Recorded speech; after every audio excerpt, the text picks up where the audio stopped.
Olá pessoal, boa noite. Meu nome é Cochilo Saltarelli Martins, presidente da CIP-CDL de Ponte Nova. Vamos começar aqui nossa live para falar da atual situação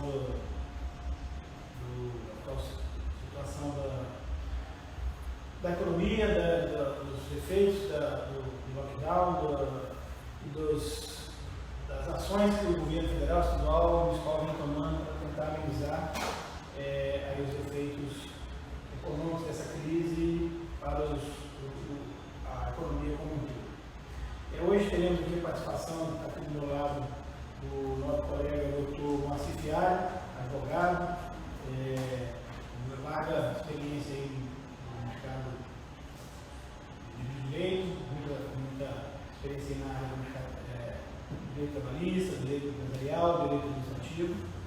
E aí, à distância, nós vamos ter aí a presença do Orsi, que vai participar com a gente, vai dividir a tela, daqui a pouco ele aparece aí, o Orsi Júnior, profissional renomado também da área da contabilidade. Nós vamos ter aqui um bate-bola, um bate-papo. E a gente vem trazendo aqui, fizemos uma relação de algumas, fizemos uma pauta de alguns assuntos que são bem pertinentes para esse momento, né? Antes eu queria fazer uma introdução, dizer que a CIP-CDL vem trabalhando aí desde o começo dessa crise, do fechamento, da restrição do comércio, com uma negociação, com uma conversa constante, intensa com a Prefeitura de Ponte Nova, uma negociação também diária a respeito do que a gente consegue fazer em conjunto em relação a um plano, né, de reabertura do comércio, sempre de maneira responsável, de maneira coerente. Entendemos todas as medidas que foram tomadas até agora, entendemos os motivos, mas estamos sempre buscando uma solução conjunta, uma solução a quatro mãos, para evitar os outros efeitos que não os imediatos da saúde dessa crise do coronavírus, que são os efeitos aí econômicos, com a possibilidade de fechamento do comércio, de vários empreendimentos, tentando evitar o máximo possível o desemprego, né, e possíveis outras consequências, outras mazelas desse fechamento.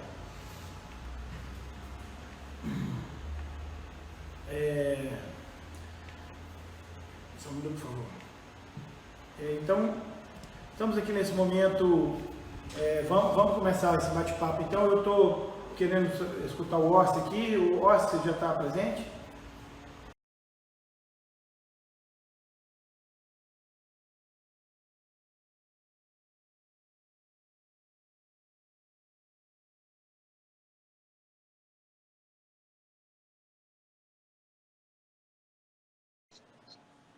Boa noite a todos.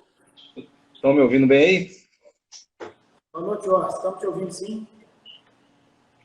Bom, inicialmente aqui, dar meu boa noite a todos, né, os empresários, comerciantes, meus colegas contadores, né, que estão aí na retaguarda, né, desse trabalho aí junto à CIP, né, junto com seus empresários, para poder minimizar o máximo possível dos efeitos, né? Então, a gente está vendo aí, dentro desse cenário, um turbilhão de informações, né? Ora, situações que são noticiosas, elas são convertidas depois em lei, e depois nós temos aí a questão operacional, né? A operacionalização.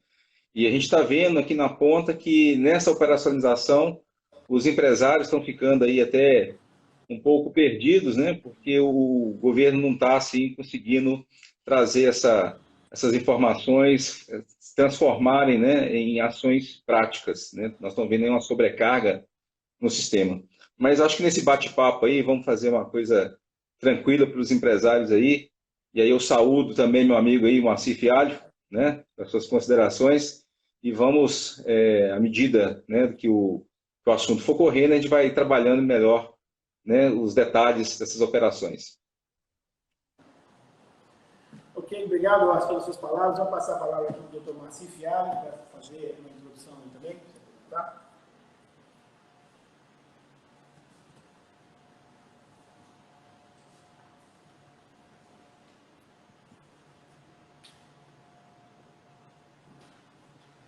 Boa noite a todos. Boa noite. Aqui eu cumprimento na pessoa do Cochise Saltarelli, presidente da CIP.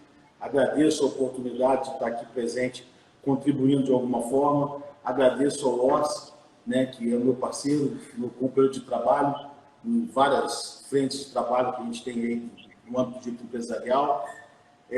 Parabenizo e agradeço também a todos os meus amigos, colegas advogados que estão presentes, aí assistindo a live, ou então, né, que estão nos dando força e tendo a mesma linha de pensamento que a gente. Vou tentar aqui contribuir ao máximo possível, não somente com os empresários, mas também com a classe de estudantes, contadores, e trazendo um pouco mais de informação, trazendo um pouco mais de um afago nesse momento tão difícil que a gente está vivendo, não só do ponto de vista da saúde, mas como também da saúde financeira e empresarial. Acredito eu que com essa possibilidade aqui dessa condição que a CIP está nos dando, será muito interessante, uma interatividade muito bacana, que poderá fatalmente sofrer grandes frutos, né, e colher grandes frutos. Isso vai ser muito importante para todos nós e para a sociedade continuamense. É isso aí. Volto a palavra aqui ao presidente Cochise Saltarelli, né, para que ele possa dar início aqui ao nosso trabalho. Gente, então, como eu disse, a gente elegou aqui uma pauta de trabalho, nós vamos fazer um bate-papo mais descontraído aqui, numa linguagem mais coloquial, tá? Menos técnica.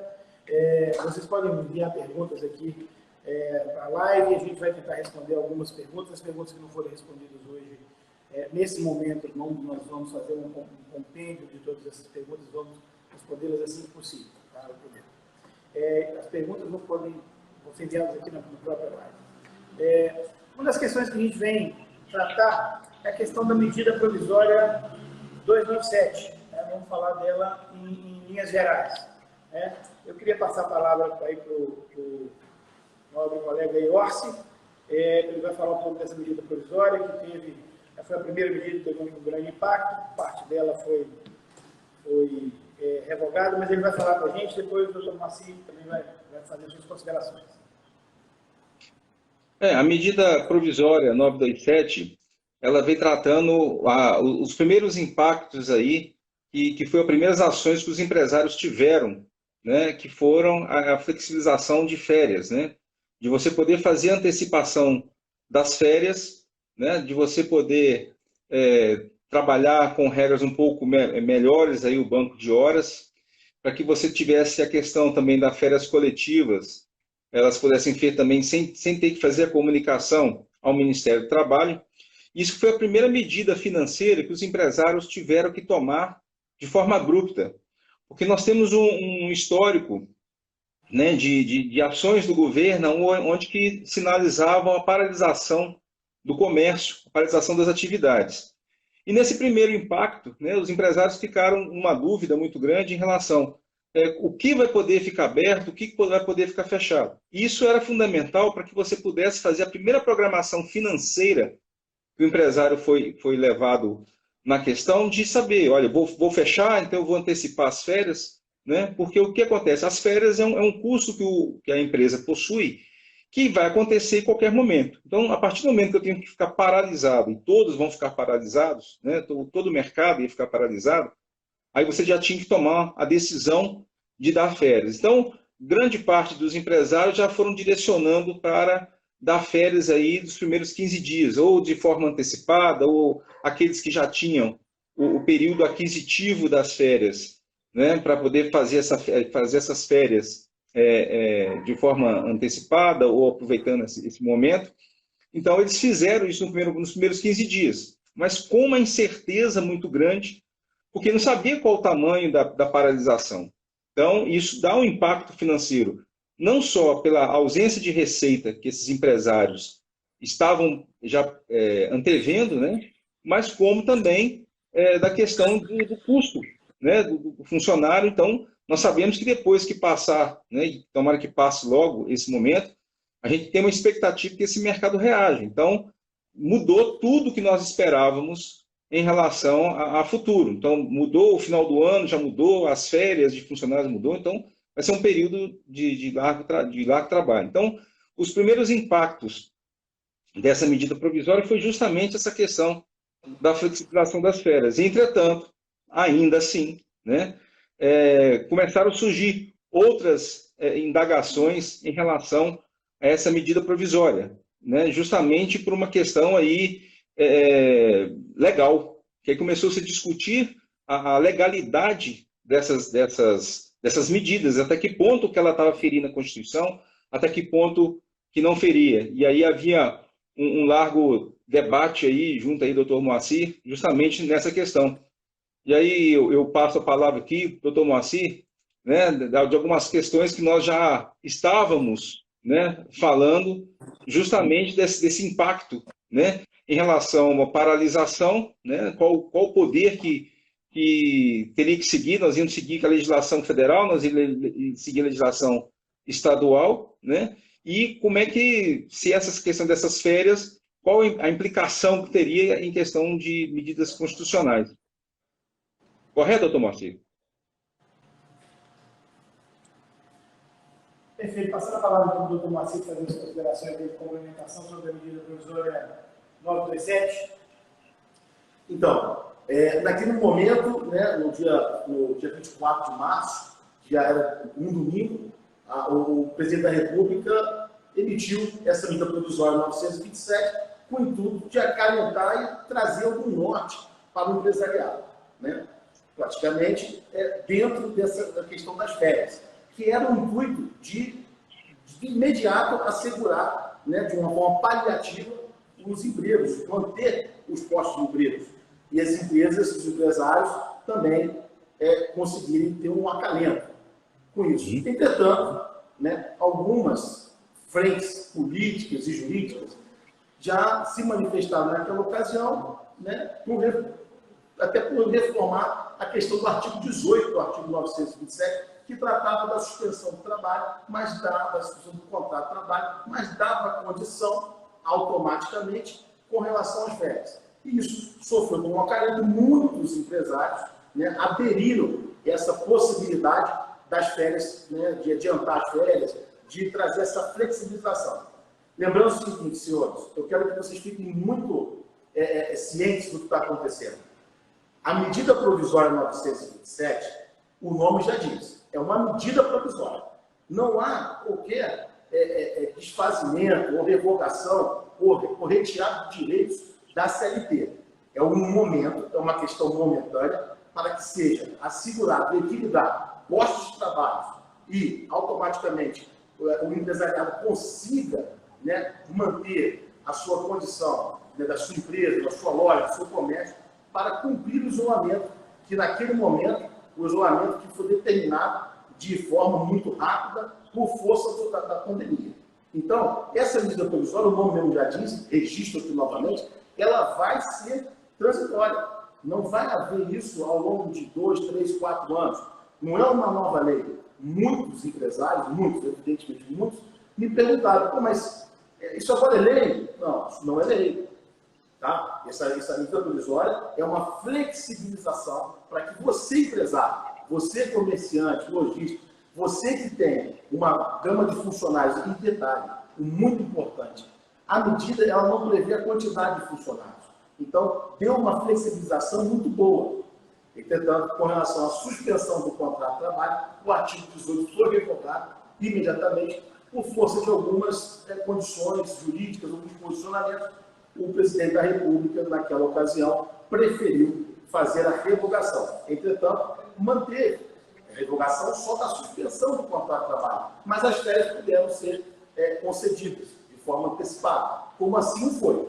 E foi realmente, no primeiro momento, né, 24 de março, a situação estava bem aflorada e foi realmente um acalento. Obviamente que de forma gradativa, e aqui no curso da nossa live vocês conseguirão perceber que é de forma gradativa, que há um impacto jurídico que automaticamente vai impactar na economia. E ao longo da nossa live nós vamos conseguir chegar a essa conclusão.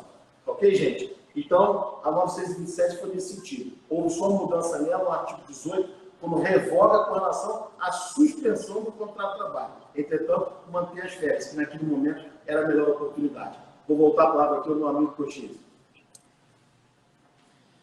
Então, gente, falando da medida provisória 927, como todos nós falamos um pouco, ela, além de suspender o contrato de trabalho, ela também permitia a antecipação de férias, né, mesmo para quem não tivesse período aquisitivo, o banco de horas e a antecipação de feriados nacionais, exceto religiosos, a não ser mediante acordo, né?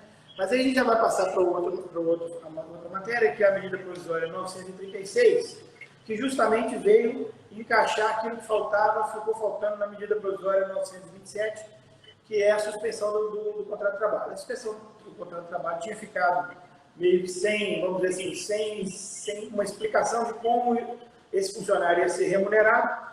Ela foi retirada, o artigo 18 foi retirado, a medida provisória 936, então vem trazendo o ordenamento, a orientação de como esse funcionário vai poder ser remunerado, né? Então, existe, então, a partir da medida provisória 936, a possibilidade de suspensão do contrato de trabalho, tá? E quais são os termos e as condições. E essa medida provisória, logo na sequência, são assuntos que estão ligados, vem a medida provisória 946, que extingue o PIS e PASEP e transfere os recursos para o FGTS. E propõe um saque de R$ 1.045 para o trabalhador, porém, ao que parece, os colegas vão comentar, só para aqueles que realmente se sofrerem aquela suspensão do contrato de trabalho. Existem as regras pelas quais ele vai ser remunerado, mas aqueles que sofrerem a suspensão do contrato de trabalho vão ter direito a esse saque de R$ 1.045 por trabalhador. Tá? O colega Ossi vai falar um pouquinho disso, depois o colega Moacir Fialho também vai falar.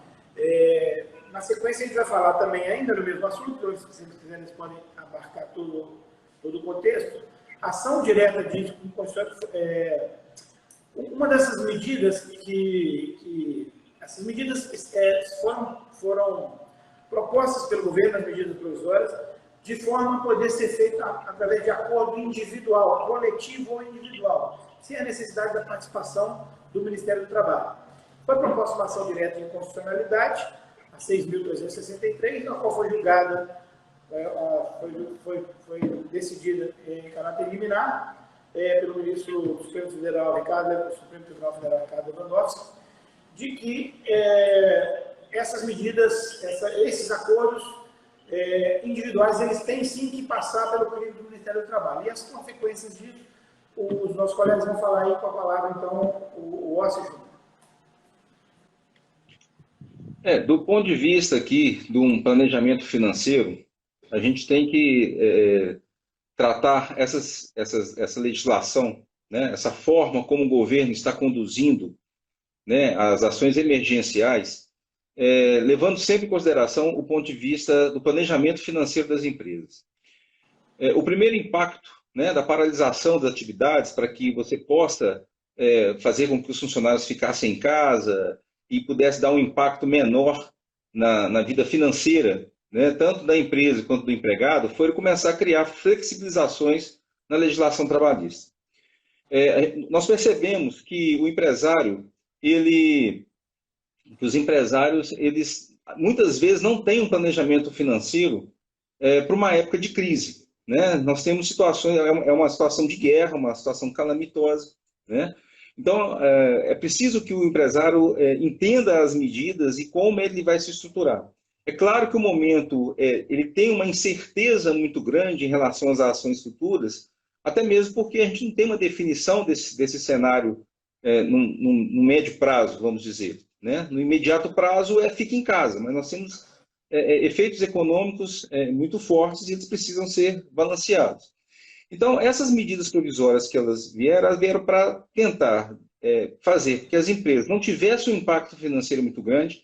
Aí, após o período de férias, e eu atento muito no prazo que essas medidas foram saindo, né?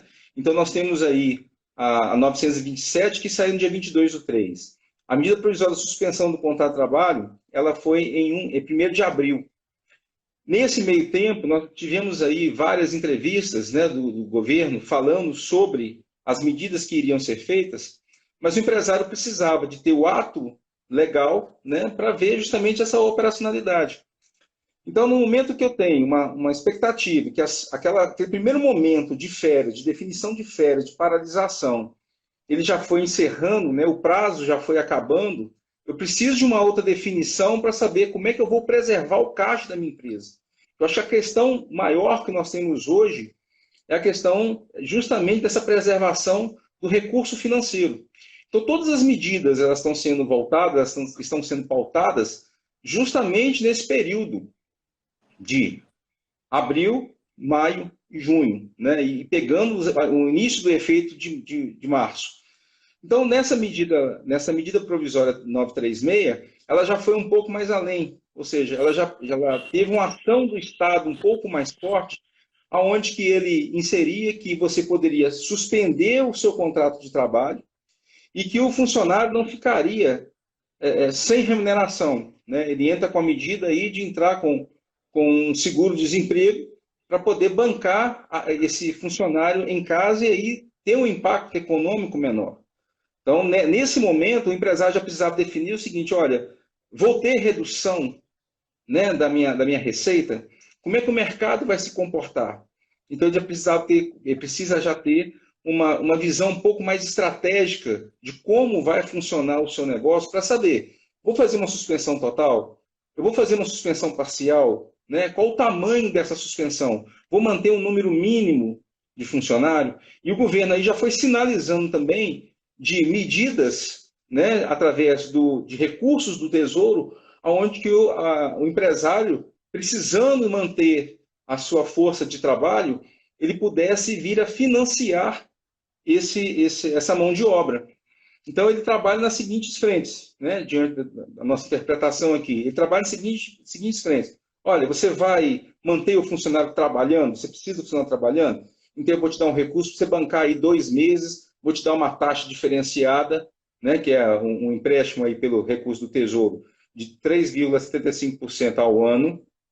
Vou te dar uma carência de 6 meses e vou te dar aí 30 meses, né, somando mais a carência de 6 meses, vai ter um empréstimo aí de 36 meses. Então, você vai manter a sua força de trabalho, então você vai ter o direito de buscar um recurso financeiro. Um detalhe, ele está mandando um recurso financeiro, mas ele não está dando dinheiro, né? Ele está emprestando. Então, os bancos vão, né, as instituições financeiras que vão estar trabalhando com esse recurso, elas vão exigir de você um cadastro, né, mais positivo. Você vai ter que ter um histórico de bom pagador, né? Eles não estão soltando dinheiro, eles não estão dando dinheiro.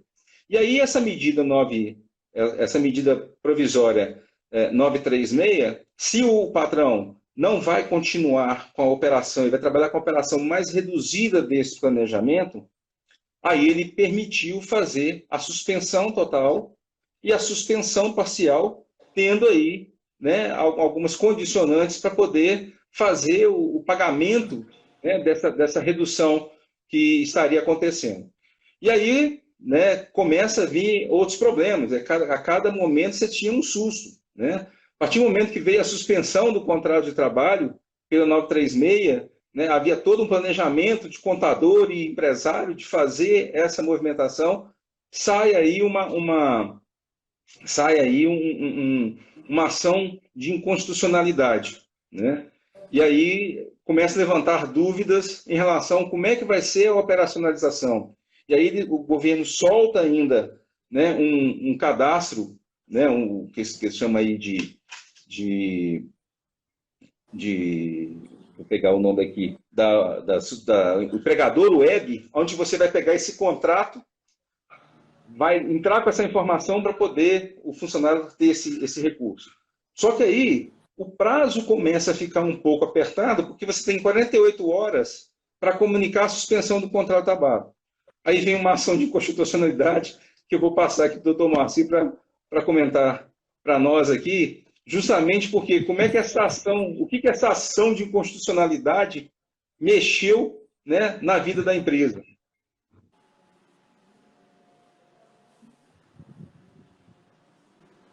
Contigo, doutor Moacir. É isso aí, Oscar. Eu me recordo muito bem que quando começou essa situação da medida provisória 927, nós havíamos começamos a manter um contato com relação a isso, o que faríamos com relação a toda essa pandemia, os reflexos econômicos e jurídicos. E chegamos à conclusão que seria realmente muito árduo. Mas eu falava com o Oscar, a melhor situação na melhor dos mundos, a orientação para o empresariado e para o comerciante, que é formalização. O direito brasileiro ele é pautado na formalização. Então, eu falei, ó, vamos formalizar, porque realmente ele não tem um caminho definido do ponto de vista jurídico. Não tem uma legislação que seja própria para a pandemia. Essa legislação vai ser criada. Como foi? 24 de março, surge a medida provisória 927. Logo em seguida, 2 dias depois, no artigo 18, sofre uma revogação com relação à suspensão, mas o governo, de forma insistente, automaticamente lança a MP 936. Nasce, nesse momento, a possibilidade da suspensão do contrato de trabalho, que seria um alívio, que seria um acalento a todos aqueles empresariados. Por quê? Só que automaticamente, ao lançar a MP 936, por muito óbvio, nenhuma flexibilização da consolidação da lei do trabalho, que ainda está vigente, como eu falei para os senhores no momento anterior, essa possibilidade ela vem com requisito, ela vem com uma contrapartida do tempo, do lapso temporal, porque as coisas do direito, as relações jurídicas não podem deixar de ter um lapso temporal, não podem ficar ad eterno, impossibilidade nenhuma. O direito brasileiro não cria essa possibilidade. Então, o que a MP faz? Inicialmente, ela já prevê, ó, você vai poder sim suspender o contrato de trabalho, tá? Entretanto, tem uns 60 dias. Então, ela já fala, ó, uns 60 dias. Já na questão da redução da carga horária e do salário, ela fala, ó, por 90 dias. E ela coloca lá o requisito. A redução poderá exclusivamente nos seguintes percentuais: 25%, 50% e 70%. Então, ou seja, você tem critérios dentro da MP 936 que falharam. Ok. O que ocorre?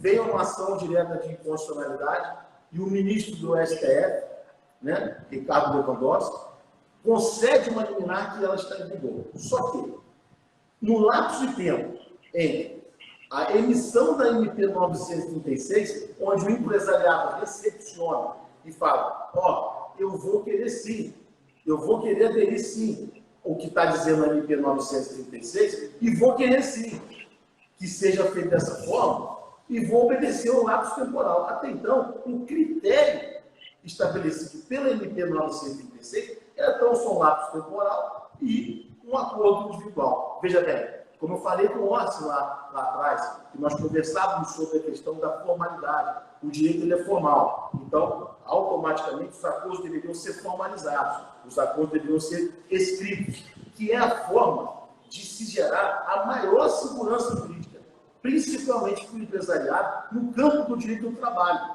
Essa era a grande missão. Eu falava isso com o Orsi e eu vi que a MP 936 seguiu o caminho da formalidade.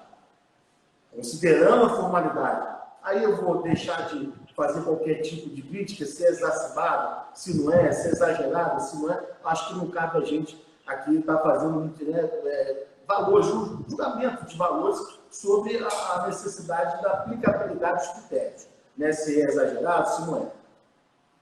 O ministro do STF, né, achou por bem designar, né, recebeu a ação direta de inconstitucionalidade e acolheu a liminar parcialmente. Para quê? Para que os acordos coletivos fossem informados ao sindicato.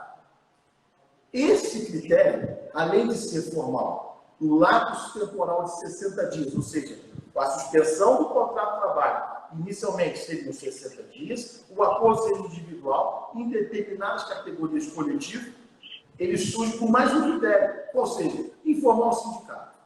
Daí gerou uma grande apreensão. E eu, empresariado, e eu, que, por exemplo, tenho uma indústria, e essa foi a nossa conversa com o Orsi, de 30, 70, 80 funcionários, que eu já havia concedido a suspensão do contrato de trabalho, já havia comunicado ao Ministério da Economia como determinava o MP, como se faria. E aí eu voltei para o Orsi e falei, Orsi, orienta a turma lá a fazer o quê? Um termo aditivo. Por mais que a MP não nos prestigiasse dessa forma, era a única solução jurídica para trazer esse segurança jurídica. O Orsi falou, imagine bem o empresariado que deve ter lá seus 800 funcionários. Como que retorna com os funcionários? Gerou uma dificuldade. Que essa dificuldade foi criada por esse novo requisito da ação direta de constitucionalidade. Mas veja, não retirou a possibilidade do empresariado enfrentar a crise com a suspensão do contrato de trabalho, nem com a redução da jornada, nem do salário. Então, ou seja, essa MP 936, por mais que ela tenha sofrido essa intervenção do Poder Judiciário, e aí eu digo por que intervenção? O que vocês devem ter em mente é que são 3 poderes, legislativo, executivo e judiciário. São harmônicos, independentes. Então, preza a Constituição Federal, que é a lei maior do país, ela preza por uma não intervenção em um poder no outro. Uma medida provisória foi emitida pelo Executivo Federal, automaticamente, né, não poderia, a não ser, não poderia o Judiciário pedir, a não ser que automaticamente fosse, né, apontada uma inconstitucionalidade. E é aponta essa inconstitucionalidade conforme o artigo 7º da Constituição Federal e o ministro do STF, sendo ele o guardião da Constituição Federal, aplica isso. Aplica a questão de determinar que os acordos individuais fossem informados aos sindicatos. Alguns sindicatos receberam, talvez recebendo isso aí. Eu não sei, de fato, como é que o sindicato está recebendo, se está cobrando, se não está cobrando. Eu acho que o OSCE tem uma informação um pouco mais pormenorizada dessa situação, mas a verdade é que, ao meu ver, é a melhor opção até agora para a suspensão do processo, a suspensão do contrato de trabalho. Por que eu falo que é melhor? Tudo no direito, como eu disse, é lapso temporal. Percebe? A redução da jornada de trabalho e do salário são 90 dias. A suspensão são 60. Então, ou seja, percebe que a questão transitória da medida provisória, ela é muito aplicada, ela é muito informada, muito direcionada para 60, 90, 120. É o que, na verdade, provavelmente, é o que os cientistas econômicos e jurídicos devem estar imaginando que será esse impacto. E isso, o impacto econômico. E sinaliza já, com essas medidas provisórias, o lapso temporal da durabilidade dessa, vamos dizer assim, dessa pandemia, dessa confusão. Porque é uma confusão bem feita, onde ninguém sabe como enfrentar. É uma dificuldade.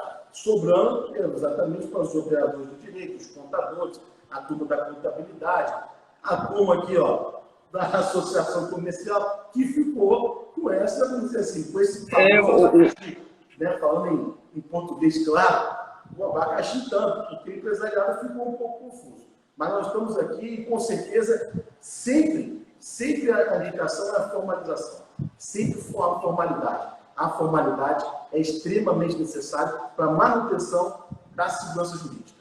Beleza, gente? Vou voltar a palavra aqui para o nosso amigo Cochise. Fazendo só uma complementação aqui sobre o que o Dr. Moacir Fialho falou, concordo com ele plenamente que esse lapso temporal que está sendo pensado para essas medidas é aquilo que se imagina, né? Os cientistas políticos, econômicos e jurídicos imaginam que é o tempo dos efeitos da crise. Mas a gente tem a certeza de que isso não significa necessariamente, é o que o Moacir também é claro, mas é só para deixar claro, que será o prazo que o comércio vai ficar fechado. Okay? A gente trabalha com a gente luta diariamente para que a flexibilização da abertura do comércio seja feita gradativamente, de maneira responsável, mas os efeitos, sim, dessa crise, os efeitos econômicos da retomada do comércio aos patamares minimamente, pelo menos próximos daquele que a gente estava, realmente deve ter esse lapso de tempo.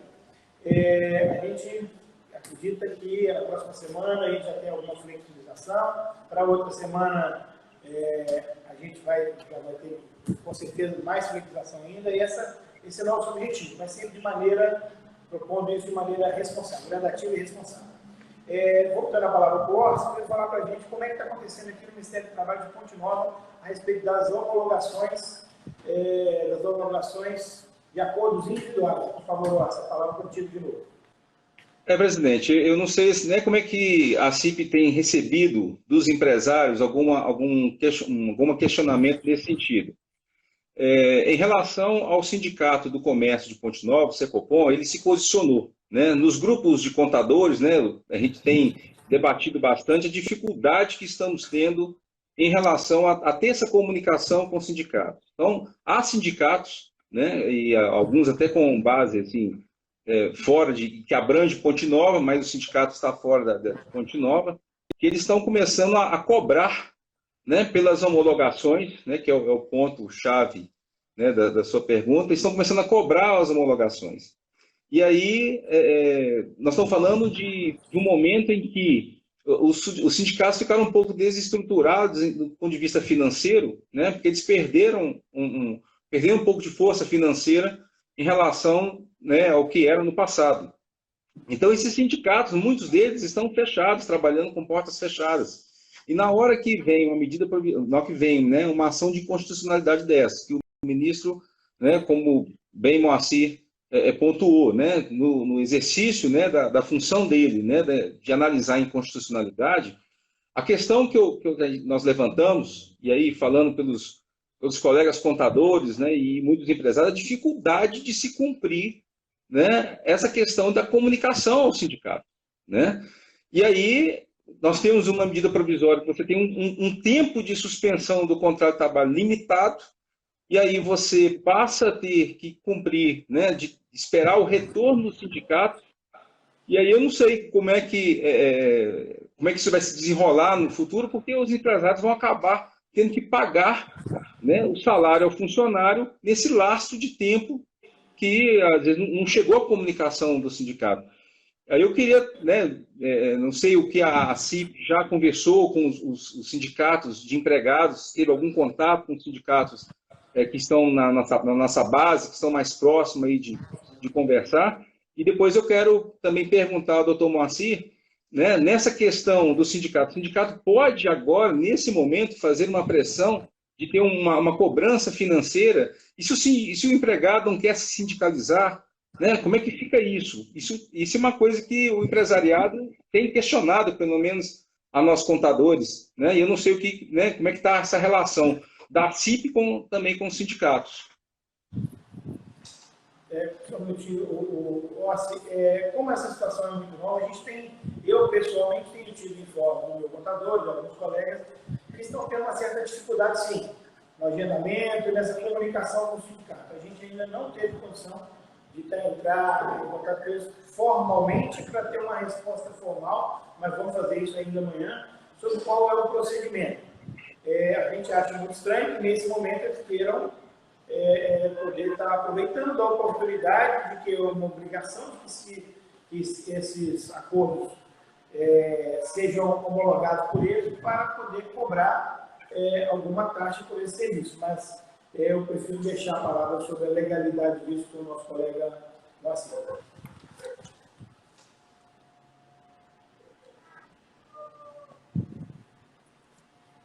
É isso aí, gente. Com relação a essa cobrança dos sindicatos, tá? Eu tenho severas reservas de que essas cobranças devam ser efetuadas nesse momento de pandemia.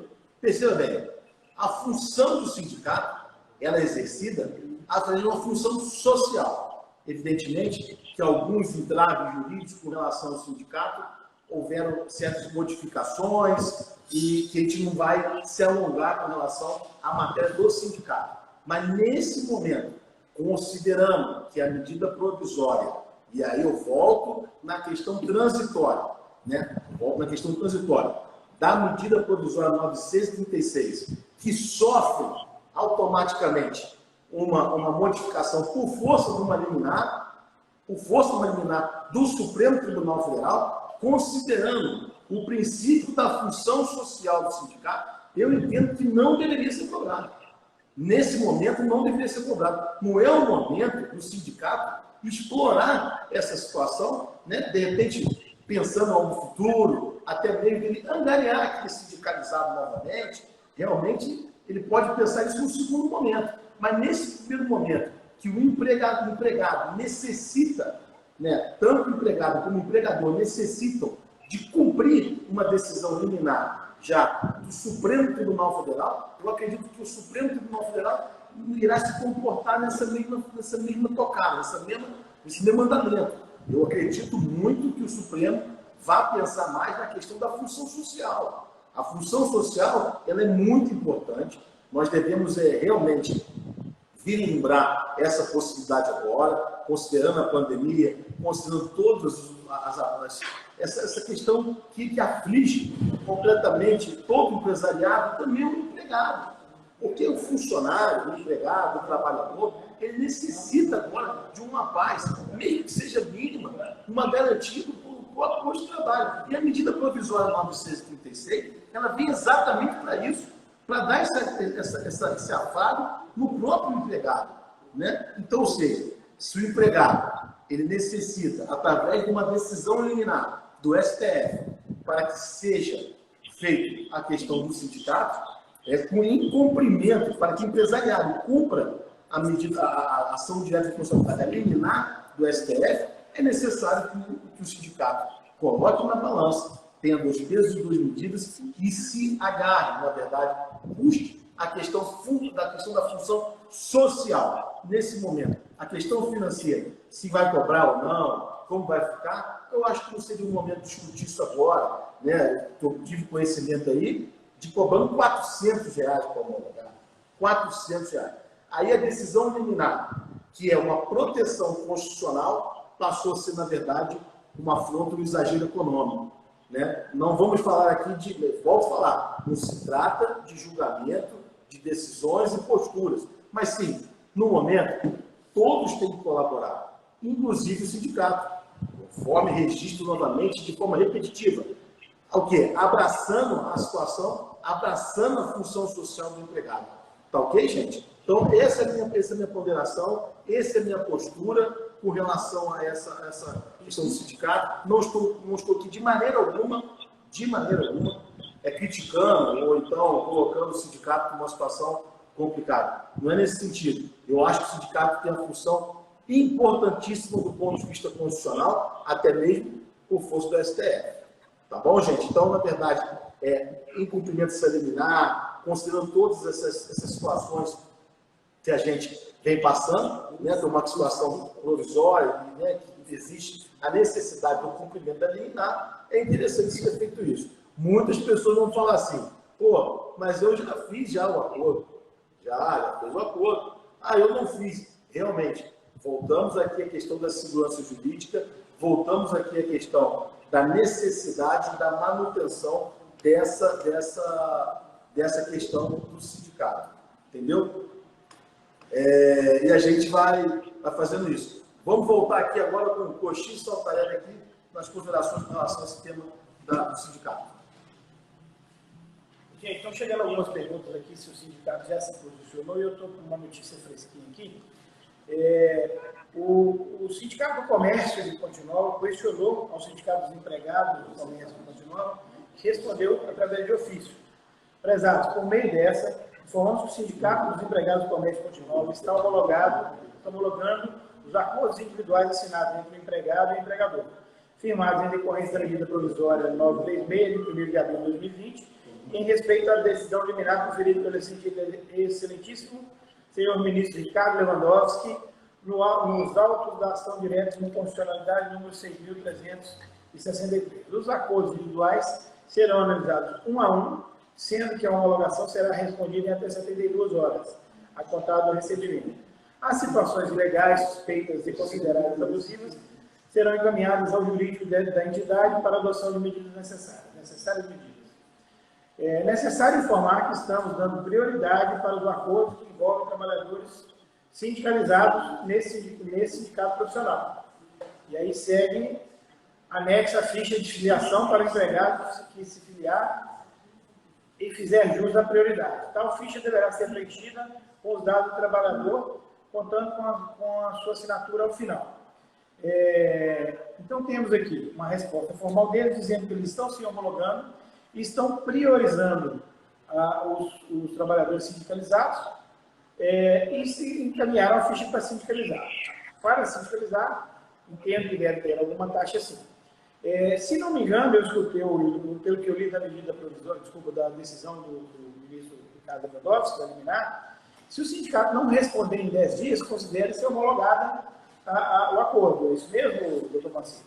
Se o sindicato não responder em 10 dias, considere-se homologado o acordo.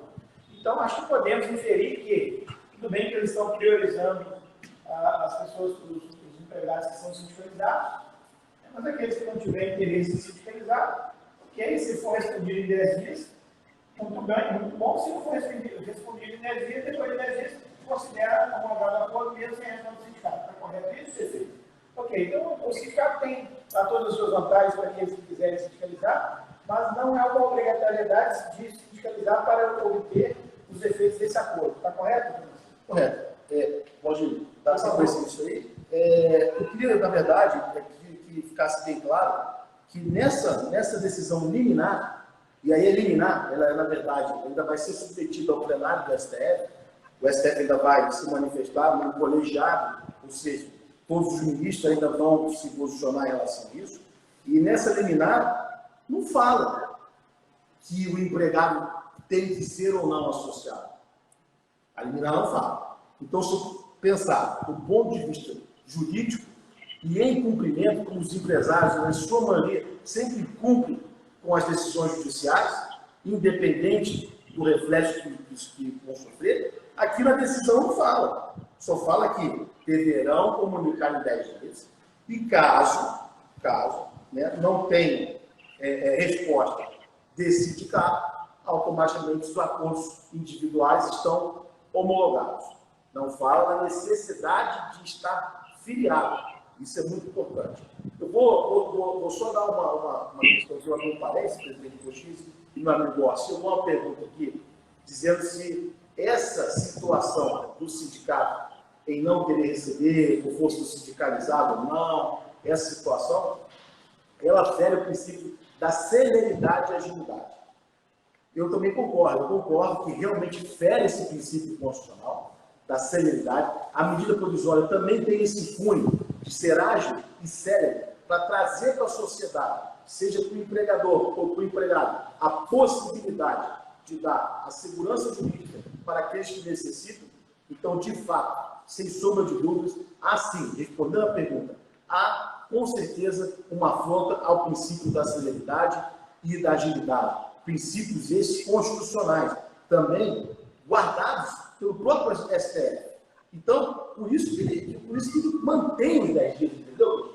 Ele mantém o Lewandowski, o Ricardo Lewandowski, o ministro do STF, ele mantém e se não se omite, na verdade, não fala, porque não há um pedido nesse sentido com relação à necessidade da pessoa estar ou não sindicalizada. Então, ao meu ver, do ponto de vista jurídico, eu até acho que a comunidade jurídica trabalhista vai se posicionar dessa forma, de que o sindicato não respondeu, não manifestou, considerar-se-á como homologado com o acordo individual tratado entre empregado e empregador.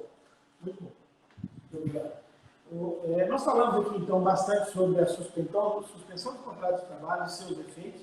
Mas na própria medida provisória 927, ela fala também de férias individuais, férias coletivas, os bancos de horas, antecipação de férias, layoff, que é a suspensão do contrato de trabalho para a qualificação, que agora parece que não é mais obrigado a ter a qualificação, tem a suspensão, com outros condicionantes e tem a remuneração por parte do governo, com uma obrigatoriedade de você ficar, parece, ao mesmo tempo que a pessoa fica suspensa do contrato de trabalho, ela vai ter que ficar, por exemplo, 2 meses, quando ela retornar, nos próximos 2 meses ela tem garantia de emprego. O OSS vai confirmar isso para a gente.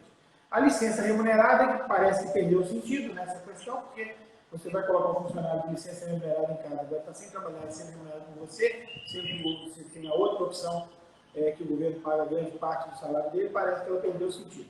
Então, eu queria que o colega Ossi aí pudesse fazer um bate-papo aí, uma explanação sobre todas essas outras formas. Todas essas formas, então, gente, são medidas de tentativa de proteção ao caixa da empresa, ok? Também tem outras medidas anunciadas que vão tratar logo à frente para tentar passar por essa fase dessa crise. Tivemos uma pergunta aí de um ouvinte, de um espectador, que está falando que as empresas não têm caixa para passar essa fase. Então, essas medidas em conjunto, elas visam proteger o caixa da empresa.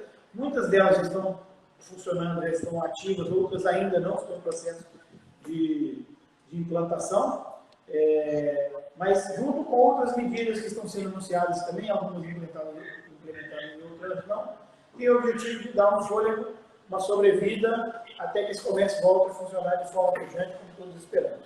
Então, retorno a palavra ao Ossi para falar para a gente dessas outras modalidades aí de proteção de caixa através de flexibilização das leis trabalhistas Como você bem... individual ou coletivo, patrão e funcionário. Como você bem diz, Cochise, essas medidas, né, elas foram contempladas na medida provisória 927 e o empresário ele, né, tem que fazer a sua programação junto aos seus funcionários, junto ao seu corpo técnico, para poder justamente adequar o seu funcionamento. Só um ponto aqui em relação à licença remunerada, é porque às vezes quando você optar pelas férias coletivas, a coisa mais importante...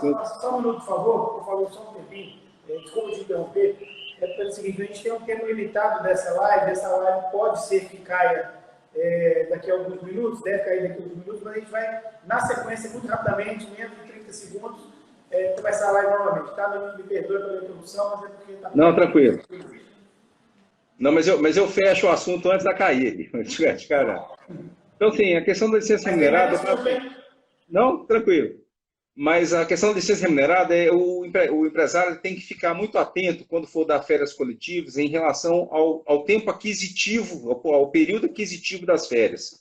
Se o funcionário tem um período aquisitivo de férias, por exemplo, de 10 dias, e você dá uma licença, você dá uma férias coletivas de 15, aqueles 5 dias entraria na licença remunerada. Então, é basicamente esse ponto.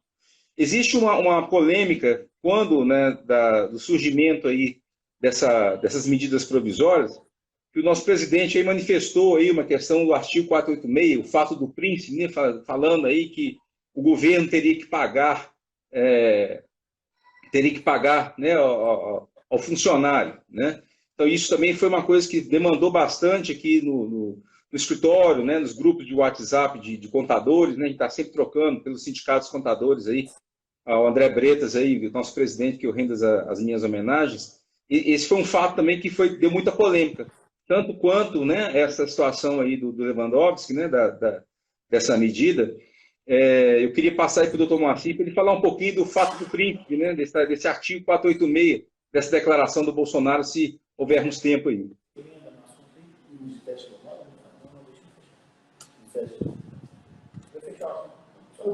Aqui passou a palavra aqui, com relação ao questão do fato. Artigo 486, fato do príncipe. 486, certo. É que nós falávamos da mesma coisa, do fato do príncipe e da questão do negócio. O fato do príncipe, na verdade, ele existe sim na 486 da SLT, mas não para esse tipo de calamidade, não para esse tipo de pandemia. Esse 486 da SLT, ele vai nos dar a condição somente em caso de judicialização, uma suposta defesa. Aí sim será argumentado. Vou exemplificar aqui para tentar ficar um pouco mais razoável. Suponhamos que aquela iniciativa privada tenha um contrato com o município e o município simplesmente rompe o contrato.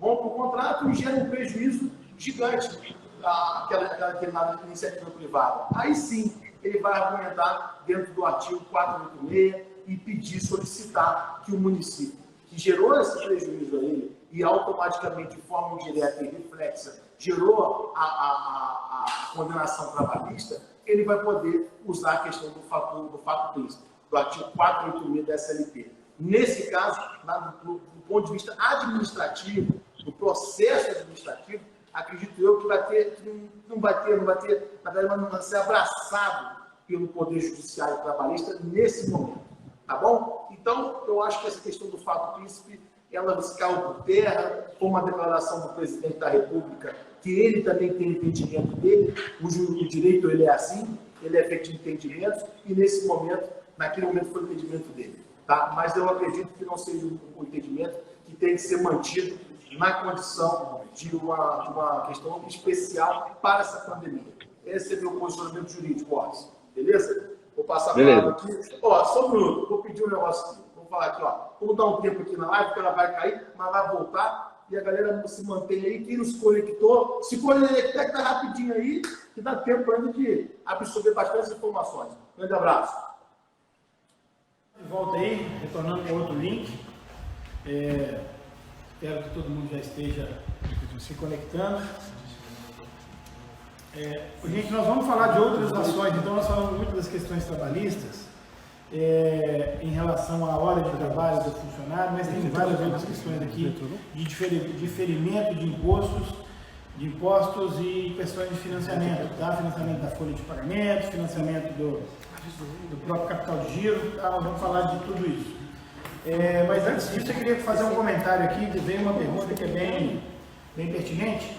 Tem gente perguntando o que se faz com os aluguéis comerciais. Gente, de fato é o seguinte, não existe uma legislação específica para tratar dos aluguéis comerciais, bem como dos aluguéis residenciais. O dia é negociar.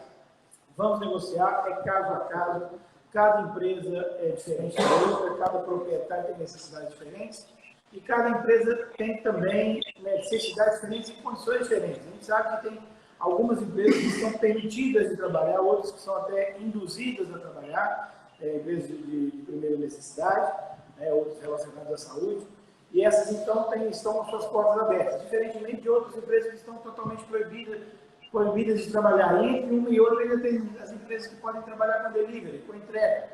Então cada caso é diferente um do outro, mas a gente tem o pensamento de vários estudos, tudo que a gente procura na internet, de orientações, que rege isso é o Código Civil, são a relação de contratos, e a gente entende que as duas partes estão prejudicadas dentro desse processo. Mesmo a pessoa que está com o seu labor, a sua capacidade de fazer dinheiro, a sua capacidade de fazer caixa, sua empresa, ou totalmente fechada, ou parcialmente fechada, podendo fazer delivery, ou totalmente aberta, essa ainda assim entendemos impactos, e ela tem realmente um impacto no seu fluxo de caixa.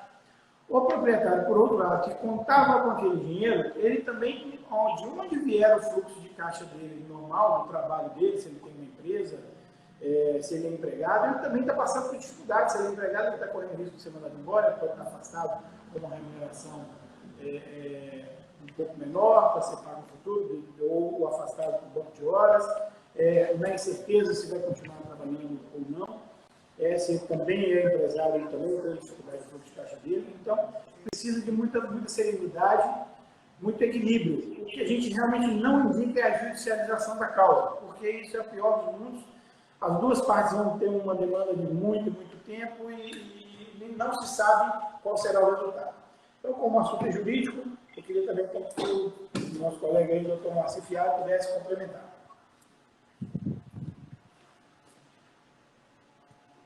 É isso aí, gente.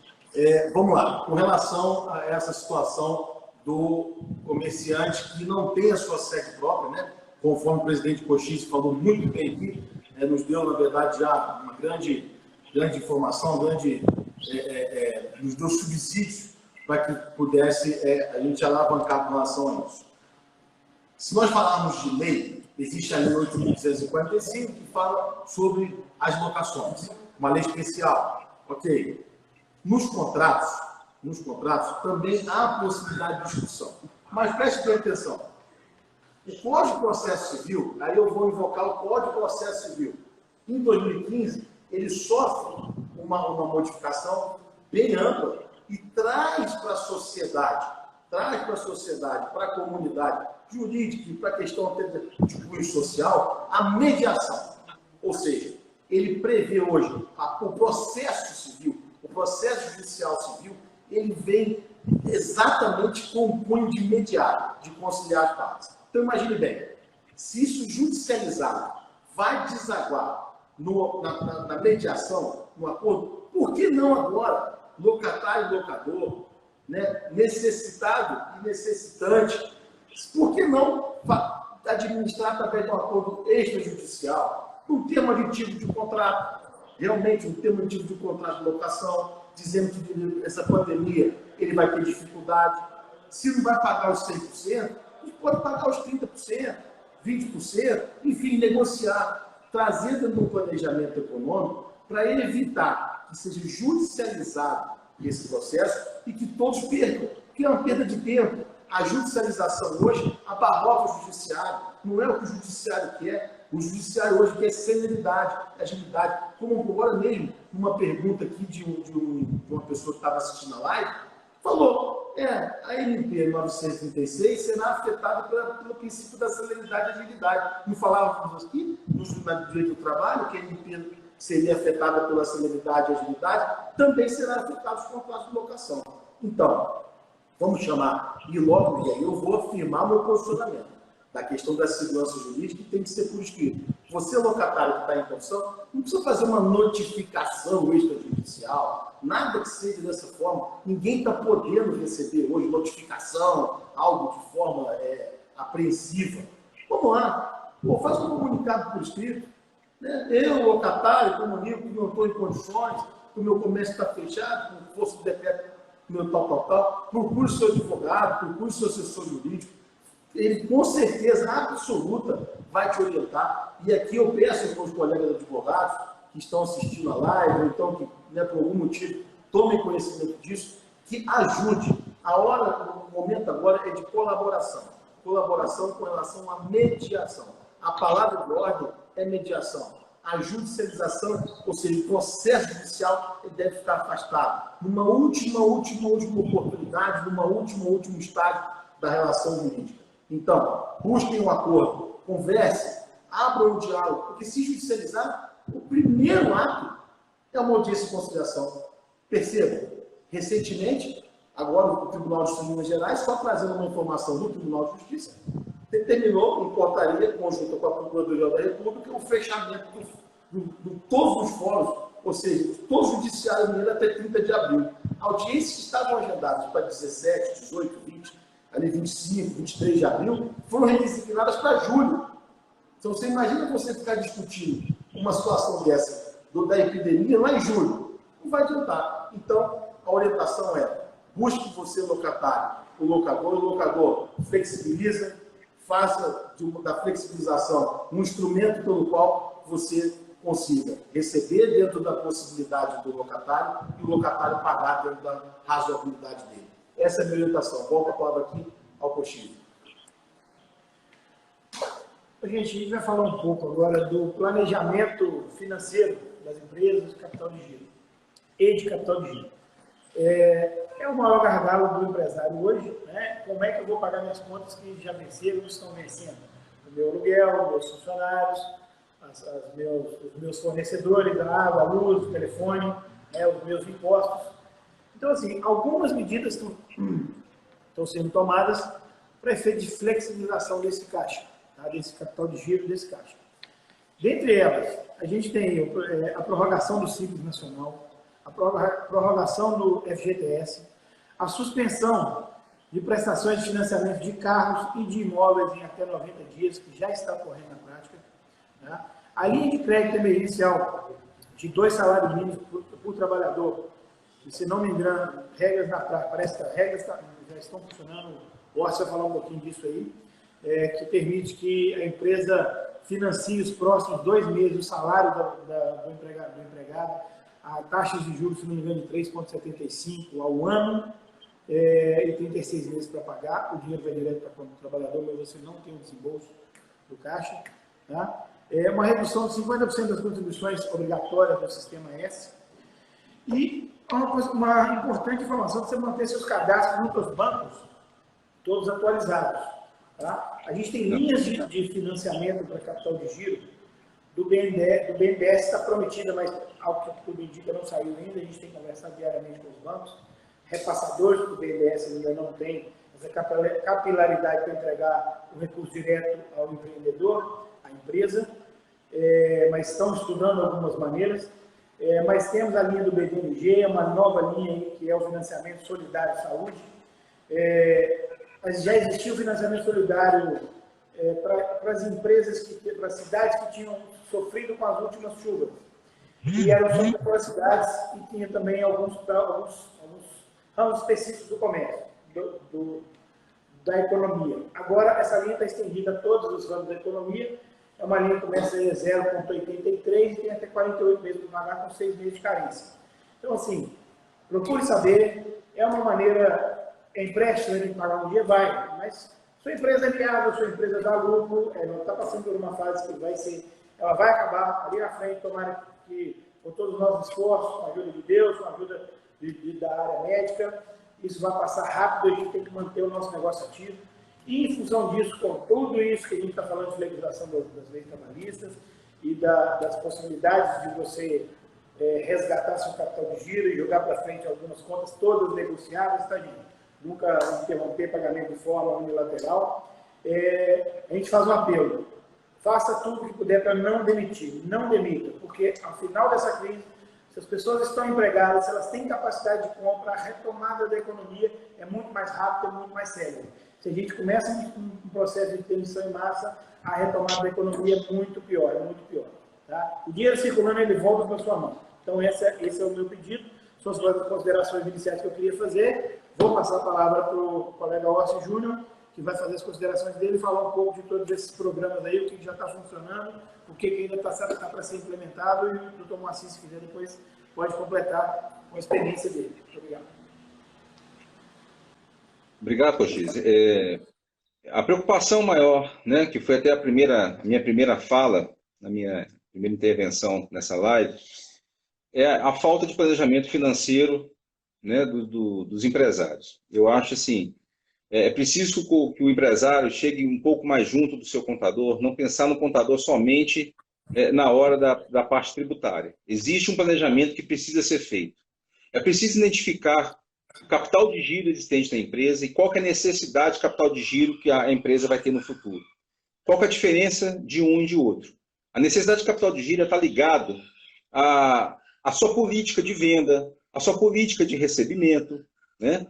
E nós estamos vendo agora que está havendo o quê? Está havendo um escalonamento de pagamentos que estão sendo jogados para o final do ano. Então, não está sendo anistiado os tributos. Os tributos não estão sendo anistiados.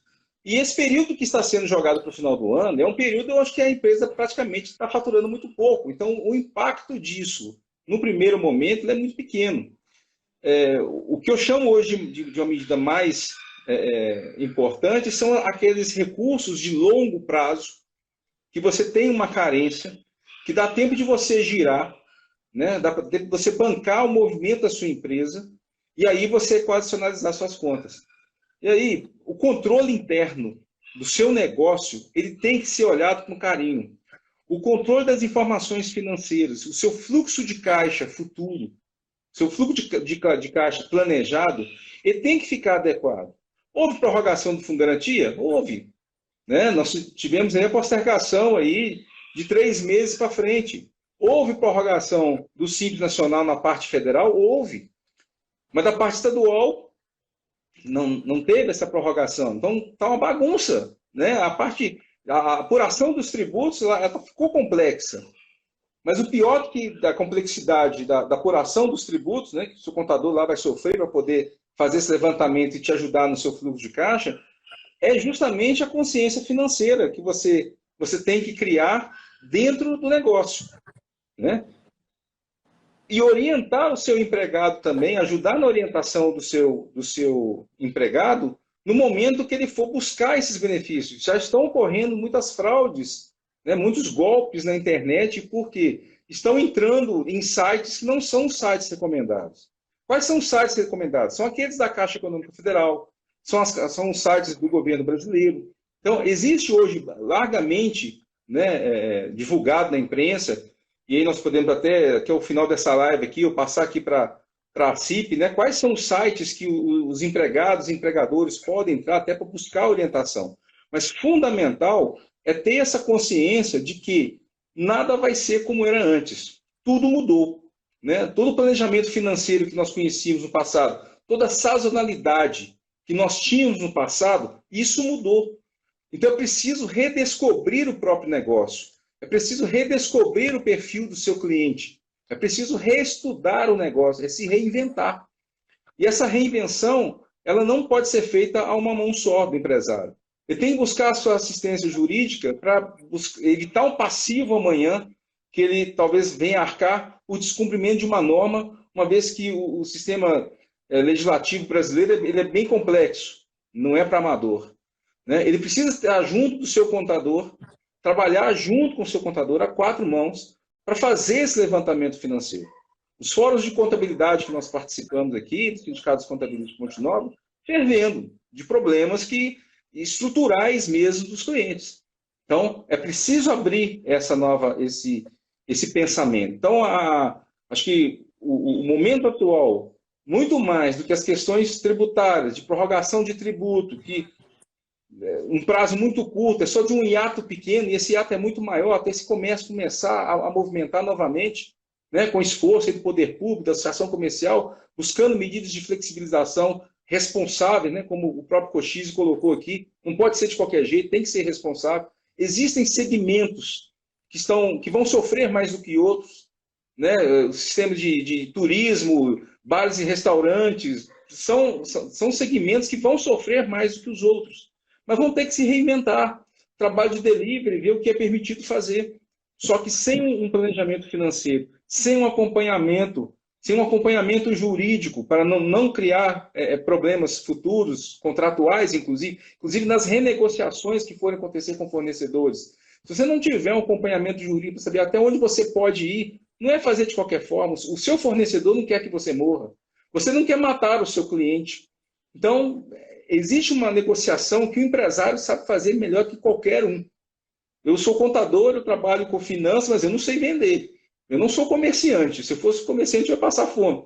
Então, a questão agora é fazer os seus planejamentos financeiros, buscar. Nós estamos num momento de muita incerteza jurídica, técnica, né, operacional, né, porque todas essas linhas que nós estamos falando aí, de financiamento, de ter uma carência, taxa de 3,75 ao ano, quando nós tivemos uma taxa dessa, isso é taxa de investimento, né? Esses bancos hoje, BDMG, o BNDES, estão com linhas mais interessantes, mas elas não são para pregar de qualquer forma. Você tem que sentar, né, junto com o seu contador, junto com o seu jurídico, e estudar os contratos. O banco não está dando dinheiro. O banco está emprestando uma condição que nós não tínhamos antes. Mas também nós estamos numa situação que nós não estávamos antes em relação a essa pandemia, né? Então, são as minhas considerações, né, a vocês. Eu gostaria de passar a palavra aí ao presidente novamente, né, se tiver alguma colocação para fazer, alguma pergunta já mais objetiva, ele está aqui à disposição. Eu queria saber assim, sobre esse site do empregador, site web, esse cadastro da Caixa Econômica Federal. Qual que é esse site, qual é o objetivo dele? É para as pessoas se cadastrarem, para ter o pessoal que não tem renda, o pessoal de baixa renda, para aqueles R$600? O que você me diz disso? E se não for, vamos lá. Explica para a gente aí que aquela pessoa, o profissional liberal, o ambulante, como é que ele faz para ter acesso, qual a orientação dele para ter acesso a esse recurso que o governo federal está disponibilizando? Olha, aquele empresário que é MEI, né, ele já está incluído nesse programa. Então, o governo federal, através do cadastro do MEI, ele já tem essa informação desse autônomo, né, dentro do MEI. Aquele que é um trabalhador, um contribuinte individual, ele tem que fazer o seu cadastro no CAD único. Gente, pelo amor de Deus, vai no site correto, né? Você tem que seguir aí, no caso aí, no caso do CAD único, dentro, né, da Caixa Econômica Federal. Você entra no CAD único, ele vai passo a passo, né, você vai inserindo as informações, você primeiro informa o seu CPF, né, e aí vai lhe colocando a renda familiar. Através dessas informações que ele for colhendo, ele vai direcionar, né, o seu recebimento. E aí você vai fazer também o seu cadastro já na Caixa Econômica Federal, né, para você saber se você vai receber esse recurso, né, esse auxílio ou não. Os próprios bancos já estão fazendo a abertura dessa conta, né, automaticamente. Se você já tem a conta, que você vai estar informando essa conta lá, se tiver aí algum débito de cartão de cheque especial, esse recurso, o governo está orientando que isso não deve ser usado para essa finalidade, né? Importante entrar nesse cadastro pelos meios oficiais. O empregador web, né, é o cadastro onde as empresas vão entrar e informar a questão aí dessa suspensão de contrato de trabalho. Ali também já vai direcionar para que você tenha o cadastro e que vai gerar ali as parcelas do seguro-desemprego. São passo a passo que vão entrar. Existem hoje, dentro do próprio site, que são várias etapas, né? Se nós formos detalhar todas as etapas aqui, a gente vai demandar um tempo que nós não temos no momento. Mas o importante aqui para você buscar essas informações é entrar nos sites oficiais, né? Através desses dados, né, dentro do site correto, o governo vai fazer o cruzamento correto dessas informações e você vai ter.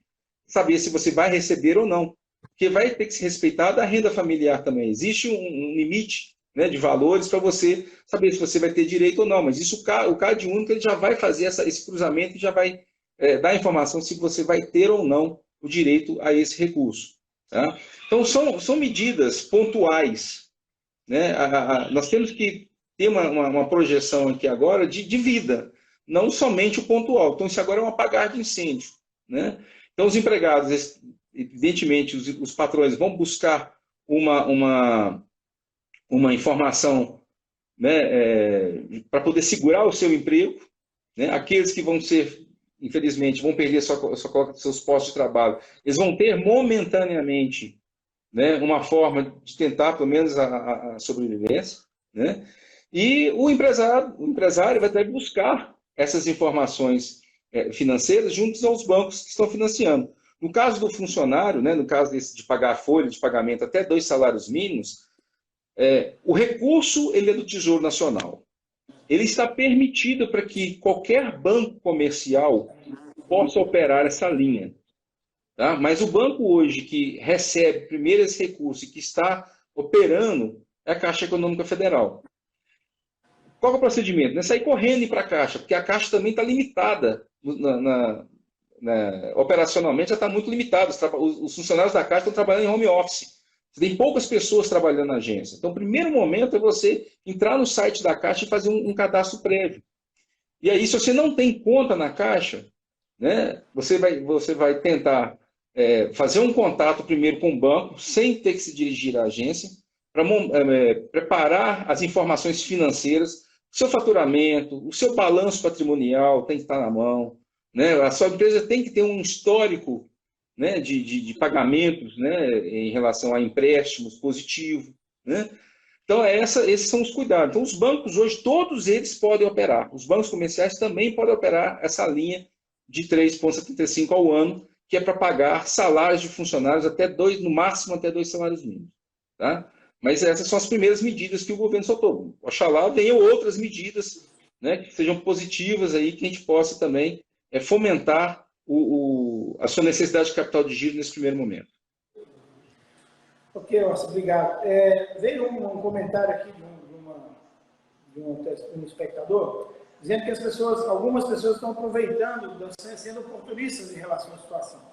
No sentido de falar, provavelmente no sentido de falar, eu não tenho dinheiro, não tenho como pagar. Às vezes a pessoa ainda está empregada, ela está recebendo seu salário, ela tem a conta na loja, na farmácia, no açougue, onde quer que seja. Às vezes ela está até com o seu comércio ainda aberto, ou podendo fazer delivery, e pode ser que aconteça de algumas pessoas quererem ser oportunistas.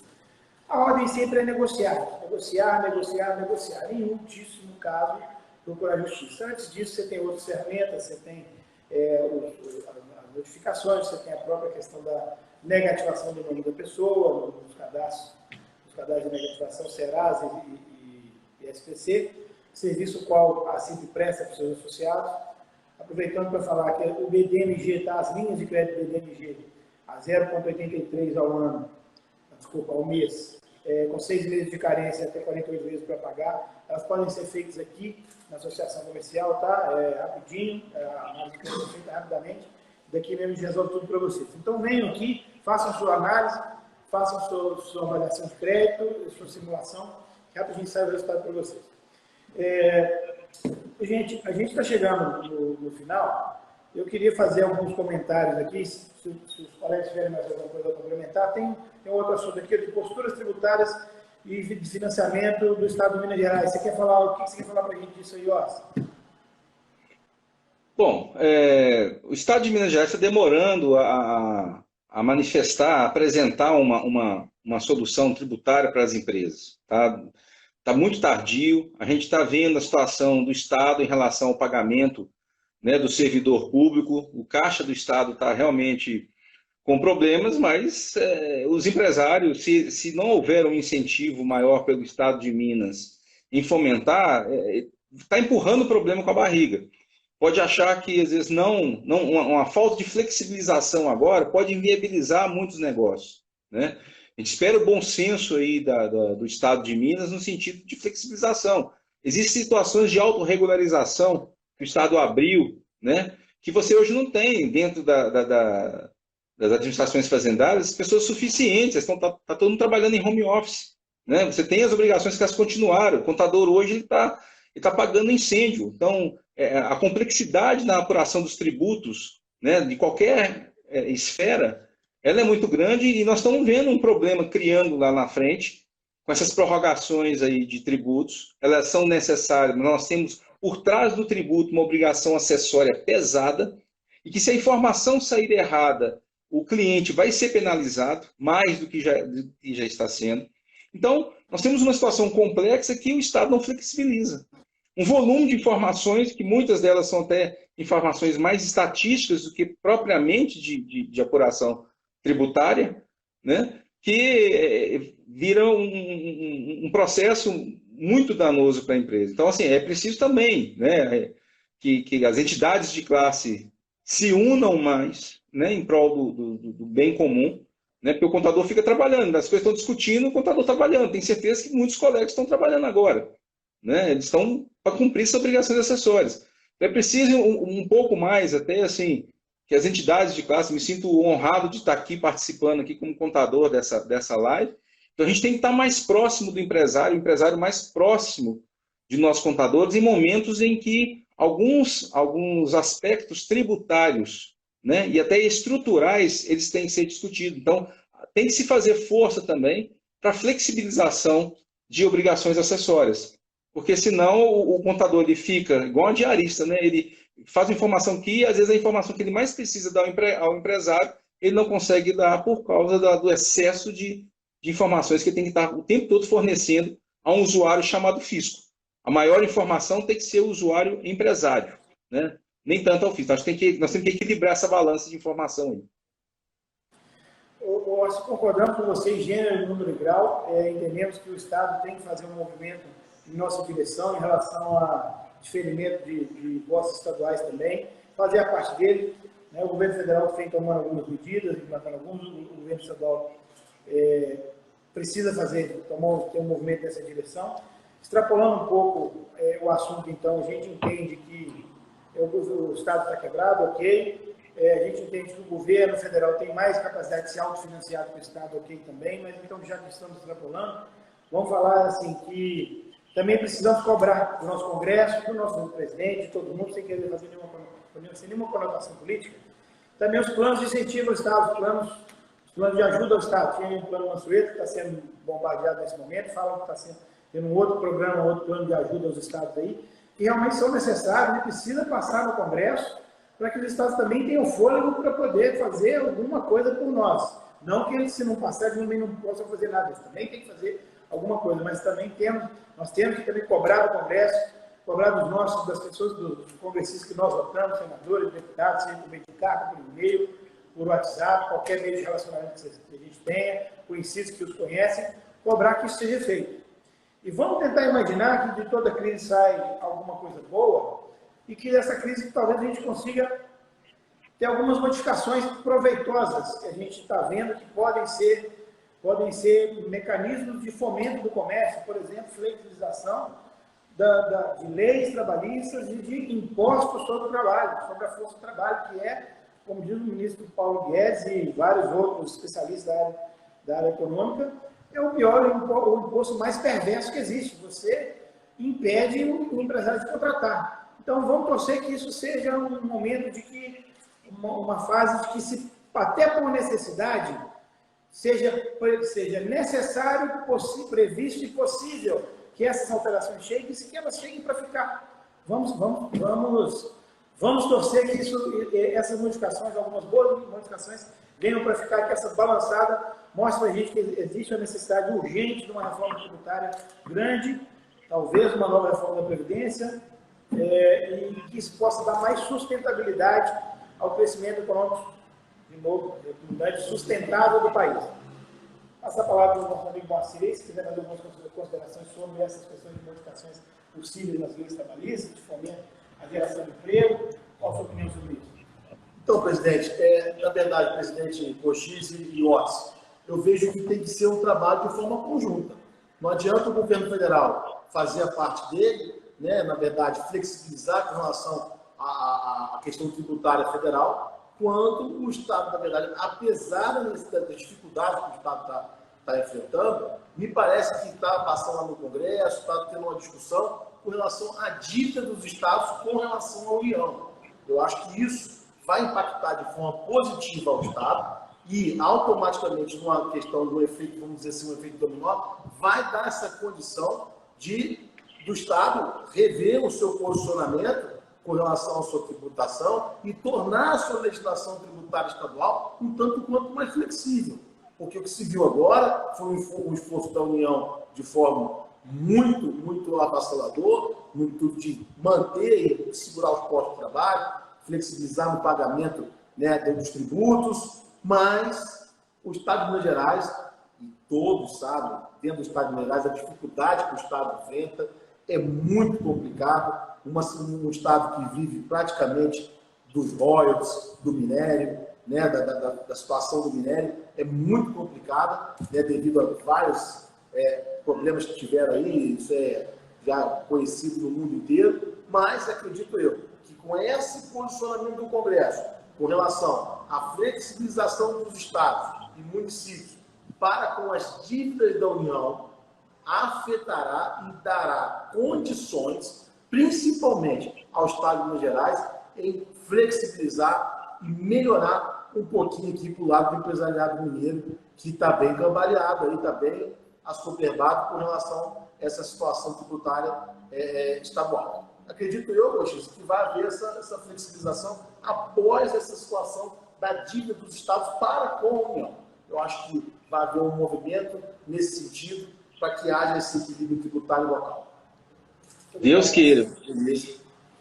Marcos, quer falar um pouco sobre isso ainda? Ou Não, eu acho que o doutor Moacir foi muito feliz na colocação dele e faço as suas e as palavras de doutor Moacir, as minhas palavras também. Gente, nós estamos chegando no final da nossa live, mas eu queria passar para vocês aí o posicionamento, o que a CIP tem feito, o posicionamento da CIP em relação à retomada do comércio. A gente entende que os impactos econômicos e sociais desse fechamento do comércio, da forma que está, eles são enormes, eles são muito grandes. Eles são possíveis de trazer o desemprego, são possíveis de trazer a fome, o desabastecimento, mazelas sociais, mazelas na saúde, depressão. Tá? Com tudo isso, a pessoa acaba tendo o seu sistema imunológico afetado. Com isso, ele pode estar mais suscetível a gripes, inclusive suscetível à doença Covid-19. Então, assim, a gente defende a reabertura do comércio gradativa e responsável, também com a visão da saúde e da vida da população como um todo. A gente não defende a abertura imediata, a gente não defende a abertura total, a gente não defende a abertura irresponsável, tá? A gente defende uma coisa gradativa. A gente coloca o nosso ponto de vista, porque está sempre colocado, obviamente, o ponto de vista da saúde como em evidência, e tem que se levar a saúde em primeiro lugar, a vida da pessoa em primeiro lugar, mas a gente traz também uma ótica, não é só do empresariado, é também do empregado, do funcionário, que está em casa, está tenso, está com medo de perder o emprego, alguns já perderam o emprego, não sabem como vão sustentar a sua família, alguns que são ambulantes saem todo dia, vendem o almoço para comprar janta, e isso tem um impacto social, econômico, social, e na vida das pessoas, na saúde das pessoas imensas. Por isso a gente faz um trabalho, tem feito um trabalho de negociação constante com a Prefeitura, mas não só com a Prefeitura, a gente está fazendo parte do comitê municipal e intermunicipal para discutir o assunto, e fizemos um trabalho, uma proposta de flexibilização da retomada do comércio, com vários planos de controle, tá, para que essa doença não se propague, mesmo com o comércio aberto. Tá? E dentro disso a gente vai fazer e incentivar uma campanha muito firme, tanto nossa quanto incentivar os associados e não associados, uma campanha do Fique em Casa, mesmo o comércio abrindo, se você não tem o que fazer na rua, não vá na rua. Você tem uma coisa para comprar, preferencie o delivery, peça por telefone, alguém vai te entregar em casa, não vai em casa toda. Vamos pensar no pessoal que tem, o pessoal do grupo de risco, vamos protegê-los. Tá? Você, empresário, prepare sua empresa para os novos tempos. Não é só esse tempo de agora. Isso está mudando a relação comercial e a relação na vida das pessoas, o modo da pessoa viver e enxergar a vida. Por exemplo, se várias empresas como a minha teve que se adaptar ao trabalho home work, então eu tenho várias pessoas trabalhando em casa com telefone, computador e internet, com compartilhamento de arquivos nas nuvens, sistema nas nuvens. Então isso me faz pensar, será que eu preciso do mesmo espaço fixo, físico, caro, no centro da cidade, para embarcar esse tanto de gente trabalhar comigo no mesmo lugar? Às vezes a pessoa pode trabalhar, parte desse pessoal pode trabalhar numa sala mais barata, menor, parte desse pessoal pode trabalhar em casa. Tá? Vamos nos comunicando através da internet, vou fazer minhas compras através da internet. Tá? Então vamos privilegiar sempre o delivery. Tá? Vamos, gente, privilegiar as compras dentro da cidade, dos pequenos, médios comerciantes, das empresas locais. A compra via delivery, via internet, via site, via aplicativo é muito boa, ótimo, está incentivando, tá? Mas assim, vamos tentar comprar do local, não vamos tentar comprar das empresas, não vou falar nome de empresas grandes, que vão mandar via correio, mandar o dinheiro nosso para fora da cidade, não. Vamos deixar nosso dinheiro aqui, vamos comprar do vizinho, tá? Compre do vizinho, né? Ele também vai vir comprar de você, ok? Muito importante, respeite as filas, respeite os espaços, respeite as normas de higiene. Estamos falando isso e vamos continuar falando muito, porque nós temos visto aí várias filas de vários estabelecimentos que estão autorizados a operar, filas que as pessoas não respeitam o distanciamento mínimo. A gente tem visto funcionários, algumas com funcionários dentro da empresa lá de fora para organizar as filas, outras não. E as pessoas estão aglomeradas, estão agrupadas, não façam isso.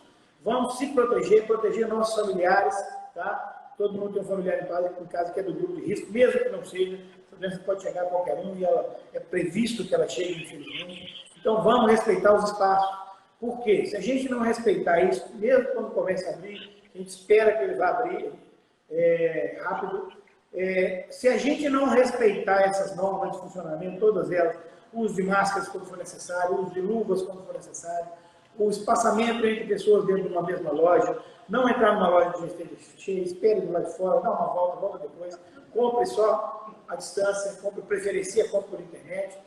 Vamos respeitar, por quê? Porque se infelizmente acontecer de sermos acometidos pela doença aqui, e essa doença espalhar, depois que começa a abrir, ele pode ser restringido de novo. Então nós contamos com você, empresário, funcionário público, aposentado, dona de casa, servidor, de qualquer tipo que seja, profissional liberal, nós contamos com você. Nós vamos intensificar essas campanhas, os meios de comunicação da cidade estão do nosso lado, vamos pedir que os funcionários divulguem essas campanhas também, vamos pedir que você, cidadão comum qualquer que seja a sua atividade, fiscalize, converse com seus familiares, converse com seus amigos, com seus vizinhos, com as pessoas que estão na rua, fiscalize, denuncie aqueles que não estão praticando as boas práticas de higiene, ok? Porque só assim a gente vai conseguir ter uma retomada do comércio e garantir que ele continue abrindo cada vez mais.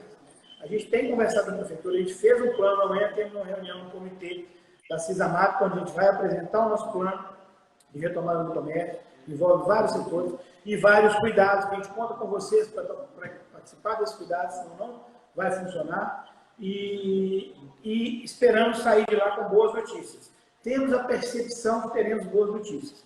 De lá depois tem um outro comitê, amanhã é o comitê, depois é a reunião regional dos mais de 20 prefeitos do CISAMAP, que vão tomar a decisão de abertura ou não do comércio, de que forma vai abrir, quais segmentos vão abrir, e de que forma que esse fluxo vai se dar. Tá? Então, contamos com vocês e, mais uma vez, pedimos a vocês que façam o esforço de fazer um planejamento da carga horária do seu trabalhador, de fazer seu planejamento financeiro, o seu fluxo de caixa, a possibilidade de você tomar um dinheiro emprestado a juros mais baratos agora para fortalecer o seu negócio, porque o seu negócio te deu dinheiro, senão você não estava nele até hoje. E não vamos demitir, sempre que possível. Claro que vão existir situações extremas. Sendo possível, não vamos demitir, porque a gente vai manter o comércio mais forte para uma retomada mais pujante. Ok? Por favor, todas as dúvidas enviem para a gente para e-mail acipcdl@gmail.com, que a gente vai responder na medida do possível. Nossa ação de informação de resposta e de posts que a gente vem fazendo, vídeos que a gente vem fazendo, não é direcionado só ao associado, também ao não associado, porque a gente entende que todo o comércio tem que sair fortalecido, porque uns dependemos dos outros. Nesse momento dessa crise tão avassaladora que está chegando para nós estamos firmes para passar por ela, nós estamos oferecendo tratamento das informações e a divulgação das informações para todos vocês. Claro que precisamos sim de associados. Se vocês acham que estamos fazendo um bom trabalho, por favor, se filie a nós. Nós precisamos de vocês junto de nós aqui. A gente depende de vocês para continuar se sustentando. Estamos sim fazendo um trabalho que pode até não parecer muito agora, porque o resultado ainda não veio muito, mas um trabalho muito forte, muito intenso, de que a nossa voz seja ouvida, o nosso ponto de vista seja ouvido pelos gestores que tomam as decisões. De novo, falando mais uma vez, com responsabilidade, gradativamente e com responsabilidade, sempre pautado na vida humana, mas temos uma visão mais ampla dos impactos que podem acontecer na vida humana, ok? Queria agradecer a presença de todos, queria agradecer a equipe técnica aqui da CIP-PDL, Regislane, Giovanni, Gustavo, Shirley, Igor Brasileiro que está aí com a gente hoje, tá? E todo o resto da equipe. Agradecer o doutor Moacir Fialho, tá? pela participação, que não é só de agora, ele está junto com o Orsi Júnior também, que é nosso especialista em contabilidade, que já tem feito transmitido algumas informações para você, associado e não associado, e também sempre em contato com o doutor Moacir, que veio orientando as questões mais jurídicas. Muito obrigado também ao Orsi Júnior, nosso contabilista aí, nosso contador especialista, e passo a palavra para você para uma breve finalização. Ok.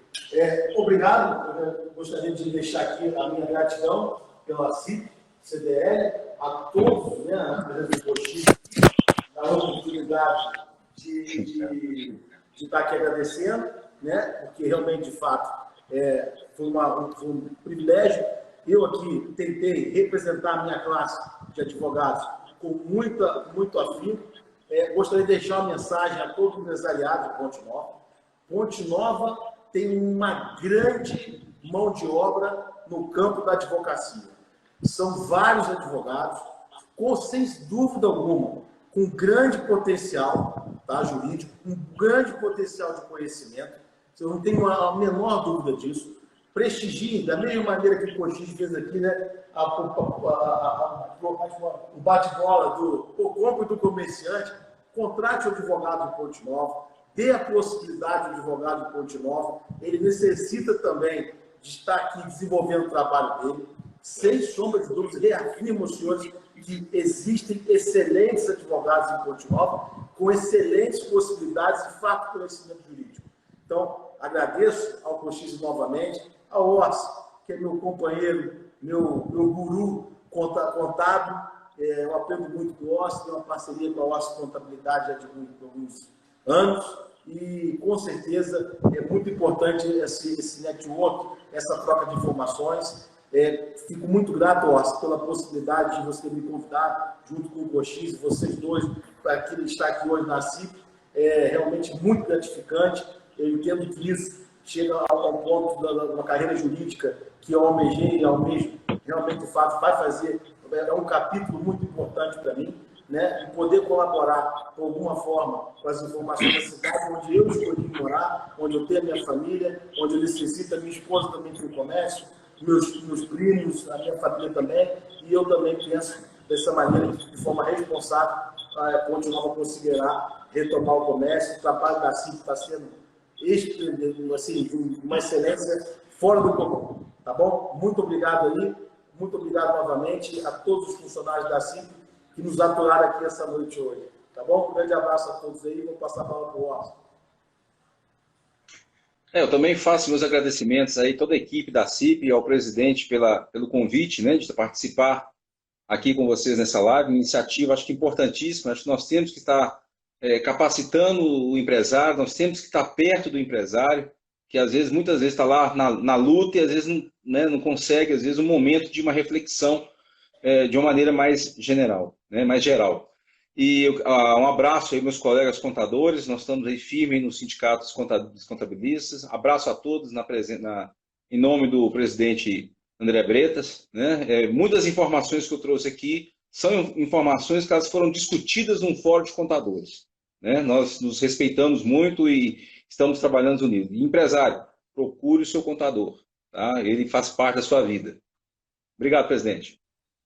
Gente, vamos ficar de olho aí nas redes sociais da CIP-CDL, que tem toda vez que sai alguma notícia nova, a gente posta, a gente debate, a gente discute, a gente trata a informação e está levando para vocês a informação fresquinha. Às vezes acontece, como o próprio Oscar já disse, a informação sai na televisão como um anúncio de uma medida interessante, mas às vezes a formalização dela ainda não está pronta, a operacionalidade dela ainda não está pronta. Mas fique à vontade para perguntar, estamos aí para ajudar. Toda nova informação estaremos juntos presentes aí nessa luta para passarmos essa crise aí e sairmos lá na frente mais fortalecidos. Muito obrigado a todos, uma boa noite e até a próxima.